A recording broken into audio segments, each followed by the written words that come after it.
सद्गुरुदयाल के चरणों में प्रणाम करते हुए सभी साधक बंधु बांधव,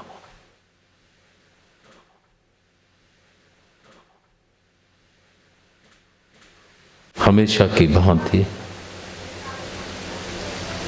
अभी हम सभी लोगों ने महापुरुषों के वचनों का श्रवण किया।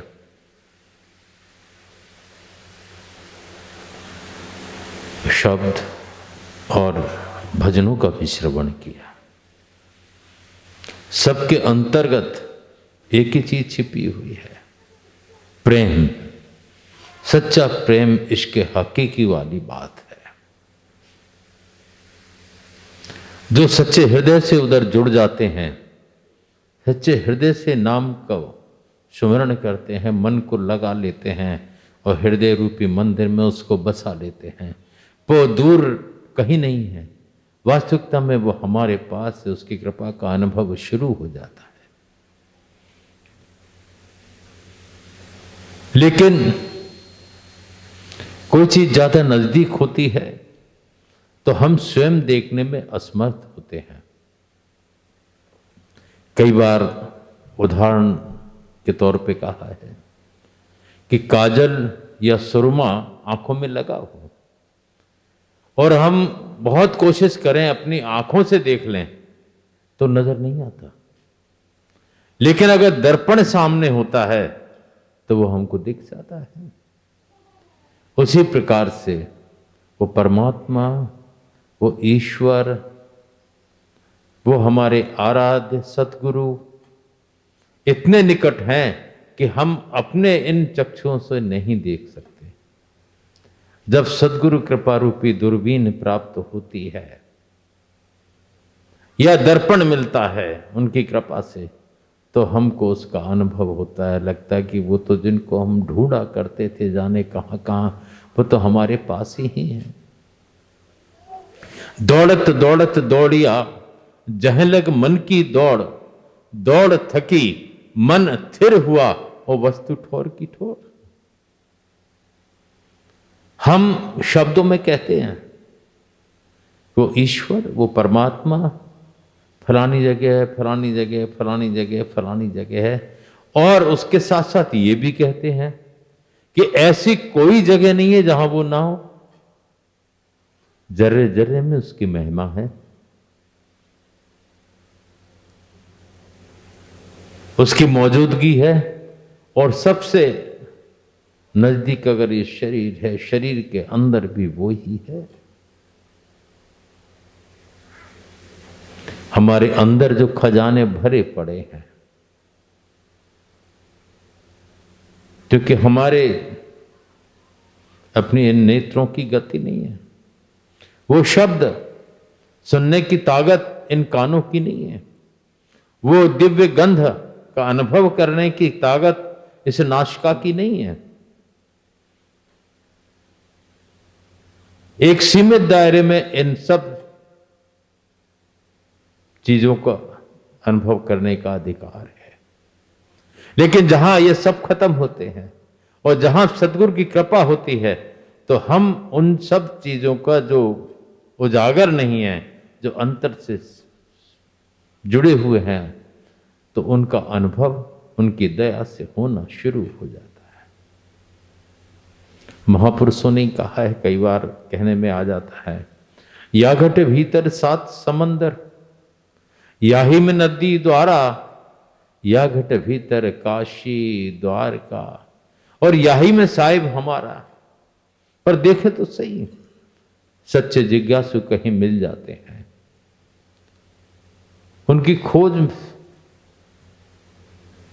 पूरी होती है तो उनको सतगुरु का सानिध्य मिल जाता है और उनकी कृपा का अनुभव उन साधकों को सहज में होने लगता है।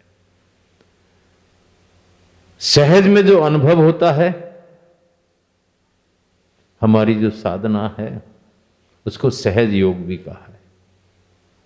जो महायोग की साधना है वो सहज भी है। सहज इसलिए है कि हमने तो मेहनत की नहीं, मेहनत किसी की है और फल हमें मिल रहा है उनकी कृपा से, सद्गुरु की कृपा से। हमने कोई आसन प्राणायाम वर्तमान में कुछ नहीं किया, पूर्व में कुछ किया है, उसी के वजह से, उन संस्कारों की वजह से वर्तमान में हमें वहां सानिध्य मिला और उनकी कृपा से हमें लाभ मिलना शुरू हो जाता है। और जो उसमें लग जाते हैं तो उनका काम भी पूरा बन जाता है। लगने की बात है, लगन की बात है, चिंतन की बात है, सोच की बात है कि हम क्या क्या सोचते हैं। दुनिया की तमाम सोच हमारे पास मौजूद है, दुनिया की तमाम इच्छाएं हमसे जुड़ी हुई हैं, हम निरंतर उन्हीं का चिंतन करते रहते हैं। ये चाहिए, वो चाहिए, ये कैसे मिलेगा, वो कैसे मिलेगा, तो वो कैसे मिले जिसका हम सोचते नहीं है। जब इससे थोड़ा हटके उसका सोच अपने अंदर पैदा करें, उसका चिंतन अपने अंदर पैदा करें, तो उसकी कृपा भी मिलेगी। जब ये चीजें मिल जाती हैं तो वो कहां है, वो तो अपने पास ही है, उसका अनुभव भी होगा। लेकिन उसके लिए दिल की सफाई की जरूरत है। दिल का हुजरा साफ कर आसान नहीं है, लेकिन मार्ग बताया जाता है, उसके माध्यम से वो चीजें उपलब्ध हो जाती हैं। दिल का हुजरा साफ कर जाना के आने के लिए, उस परमात्मा के, ईश्वर के आने जाने के लिए, दिल का हुजरा साफ कर जाना के आने के लिए, ख्याल गैरों का उठा उसको बिठाने के लिए। तमाम चीजें भरी हुई हैं जब तक, तो वो कहां बैठेगा आकर के। जब उनको निकालेंगे, उसको चाहेंगे, तो वो आकर के अपने हृदय रूपी मंदिर में बैठ जाएगा। दिल का हुजरा साफ कर जाना के आने के लिए, ख्याल गैरों का उठा उसको बिठाने के लिए। एक दिल, बख्शिश में हम सभी को एक दिल मिला है, और वो भी कई जगह लगा दिया हमने, तो सच्चाई इसमें आएगी नहीं। हमारा परमात्मा, हमारा आराध्य, जब उसके प्रति हम तहे हृदय से लग जाते हैं और सच्चाई आ जाती है, तो वह हमारे हृदय रूपी मंदिर में प्रकट हो जाता है। एक दिल लाखों तमन्ना, और उससे भी शांति नहीं मिलती। एक दिल लाखों तमन्ना, इससे और ज्यादा हवस, फिर कहां है ठिकाना उसको बिठाने के लिए। चाहते उसको हैं, कृपा चाहते हैं, आशीर्वाद चाहते हैं, पर जगह तो हमारे पास है नहीं, तो खाली तो करना पड़ता है, चाहे कम करना पड़ती है, ताकि उसकी कृपा से हम लाभान्वित तो हो सकें। कई उदाहरण कई बार कहने में आ जाता है, कई महात्माओं ने कहा है, हम तो कुछ जानते नहीं हैं, लेकिन वो भी उन्हीं की कृपा है कि वो चीजें कुछ रह जाती हैं तो आप तक पहुंचा देते हैं। चरणदास जी महाराज हो गए हैं, बहुत उच्च कोटि के महात्मा थे। उनकी भक्त सहजोबाई भी है। चरणदास जी महाराज के उसमें आता है,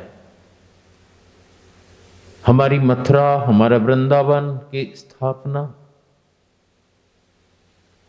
कुछ हजार वर्ष पूर्व हुई है, जबकि द्वापर युग जो था वो बहुत पहले हुआ है। लेकिन वो स्थापना कैसे हुई?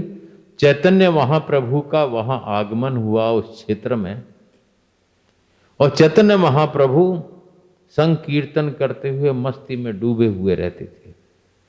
उन्होंने अंतर में जैसी जैसी अनुभूतियां उनको हुई, उनके मुखारबिंद से निकलता गया, और मथुरा में वैसी वैसी स्थापना बाहर होती चली गई। उनका वो अनुभव था, उन्हें वो अनुभव हो रहा था भगवान कृष्ण के बारे में, और बाह्य रूप में जो लोग सुन रहे थे वो लिपिबद्ध होकर के उस तरह से स्थापना होती चली गई है।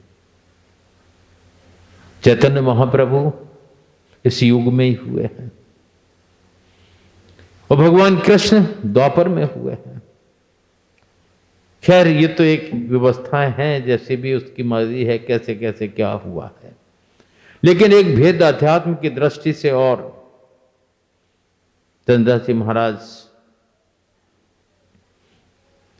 के ही शब्द हैं कि मथुरा मंडल, मथुरा जो है, मथुरा मंडल प्रगट नाई, वो मथुरा प्रगट ही नहीं है, दिखाई ही नहीं देती है।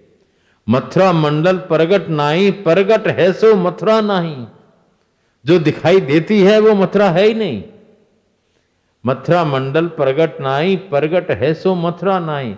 फिर कहा है मथुरा मंडल यही कहावे, नहीं, मथुरा यही कहलाती है, पर मथुरा मंडल यही कहावे, दिव्य दृष्टि बिन दृष्टि ना आवे।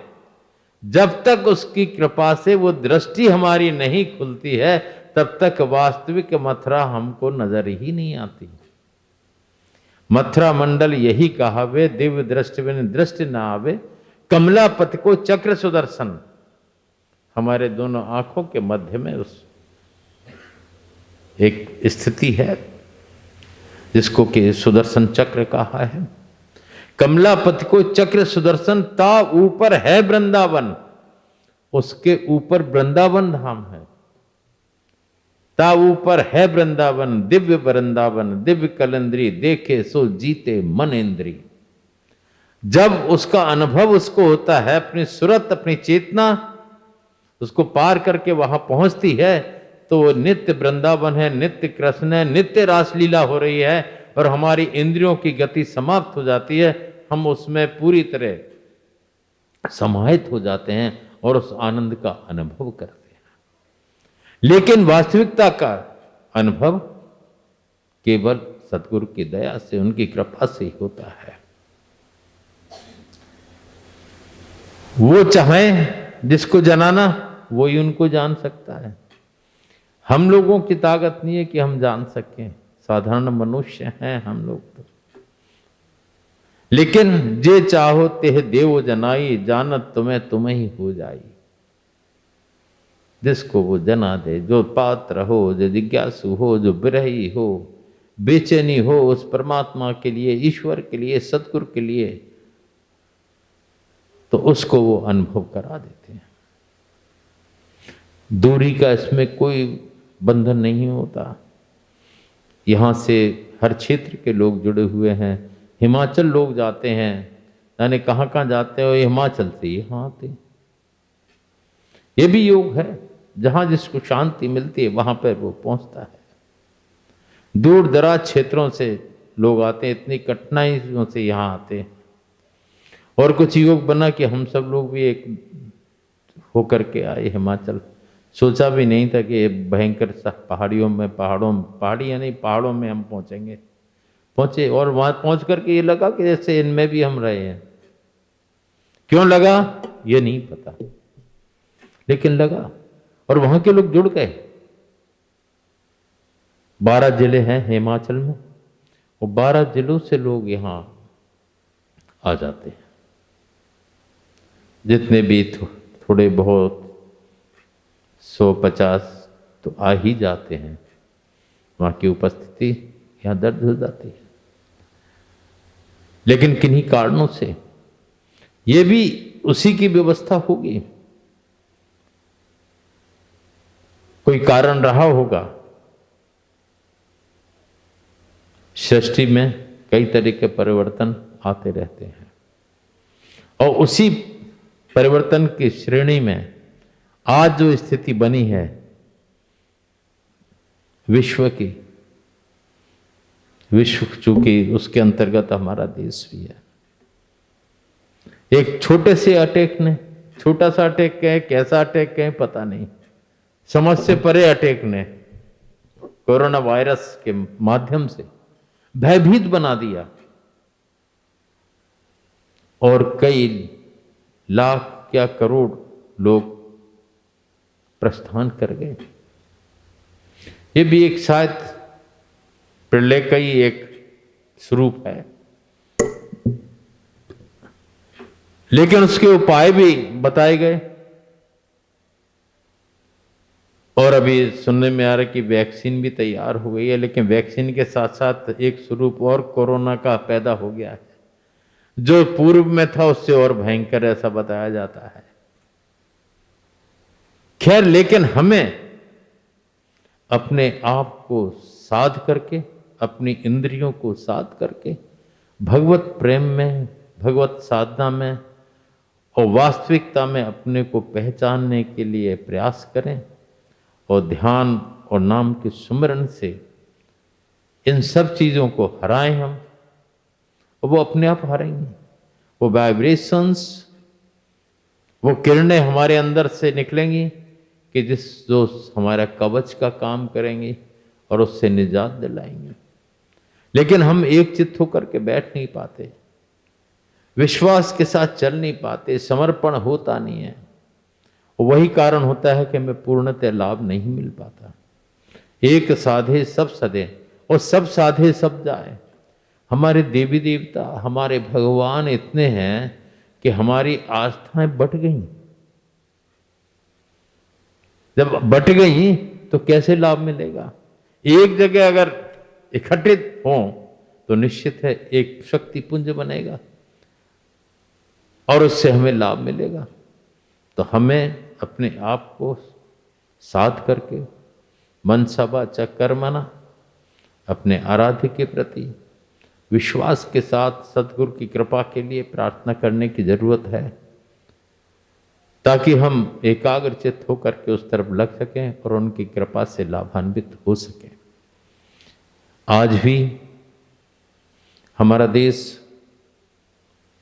महापुरुषों से खाली नहीं है। अगर कहीं किसी की जिज्ञासा होती है, कोई सच्चा प्रेमी होता है, तो उसको किसी न किसी अवस्था में मार्गदर्शक का भान करा दिया जाता है और वो फिर खोज करे और अपने गंतव्य तक पहुंच करके अपना काम बनाए। स्वामी रामकृष्ण परमहंस जी ने एक वायदा किया है कि अगर लौकिक जगत में से वर्तमान समय में किसी को सदगुरु की खोज करना है, गुरु की खोज करना है, जिनकी कृपा से कि हम को लाभ मिले, तो वो अंदर से प्रार्थना करें, व्याकुल हो और जिज्ञासा तीव्र हो, तो स्वप्न अवस्था में उसको वो रास्ता, वो स्वरूप, वो स्वयं प्रकट कर देंगे और फिर उसके अनुसार संसार में उनको ढूंढे और उनके सानिध्य में जाए, उसका काम बन जाएगा।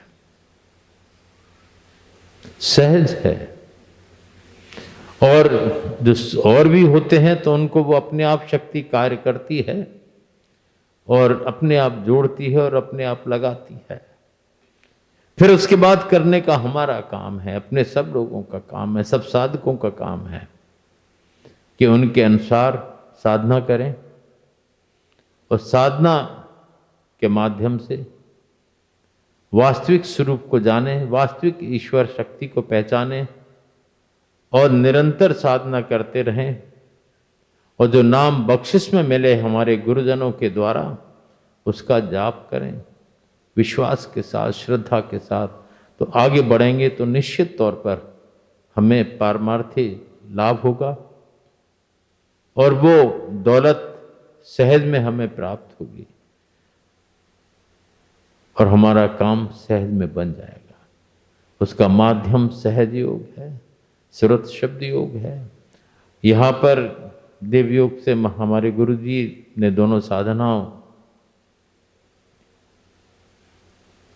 का लाभ हम सबको दिया है। जैसा पात्र होता है उसको अपने आप उस तरह का लाभ मिल जाता है, वो भी उनको पता है। अपने को तो अपनी पात्रता पता ही नहीं है और ना ही पता होती है कि किस जन्म में क्या किया है, हमको क्या पता। ये तो सारा लेखा जोखा उनके पास ही होता है। उसी हिसाब से लोगों को खींचते हैं, उसी हिसाब से कृपा करते हैं और फिर वो लग जाते हैं तो उनका आगे का काम बन जाता है। जो सच्चे हृदय के साथ, सच्चाई के साथ इस मार्ग में लगते हैं तो निश्चित तौर पर उन्होंने चूंकि वादा किया हुआ है तो उसको वो निभाते हैं, और एक ना एक जन्म में, और जो पूरी तरह लग जाते हैं तो इसी जन्म में काम हो जाता है। और जैसे भी फेर पड़ जाता है जन्मों का, पकड़ा है समरथ ने तुमको छोड़ेंगे नहीं अब जिनहार, तुम्हारी चिंता उन मनधारी तुम अचिंत रहे धरो प्यार। अपने सतगुरु से, अपने मालिक से, अपने आराध्य के प्रति सच्चा हृदय से सच्चे बनो, और जितनी सच्चाई होगी उस तरह उतना लाभ मिलता जाएगा। उस मार्ग में हम आगे बढ़ते चले जाएंगे और उनकी दया से, उनकी कृपा से कभी न कभी उनके चरणों में हमें जगह मिलेगी। सभी साधकों को चाहिए ढूंढें ढूंढें ढूंढें, जिनको मिल गए हों, समझ में आ गया हो, वो लगें। जिनको समझ में नहीं आया, जिनको नहीं मिले हैं, वो अंदर से ढूंढें, अंदर से खोज करें, और फिर उस मार्ग में जा कर के सच्चे वास्तविक उस शक्ति को पहचानें और प्रार्थना करें कि हमारा काम आपकी दया से बने, ये जीवन सार्थक हो। इसके लिए हमें आशीर्वाद दें। ओम।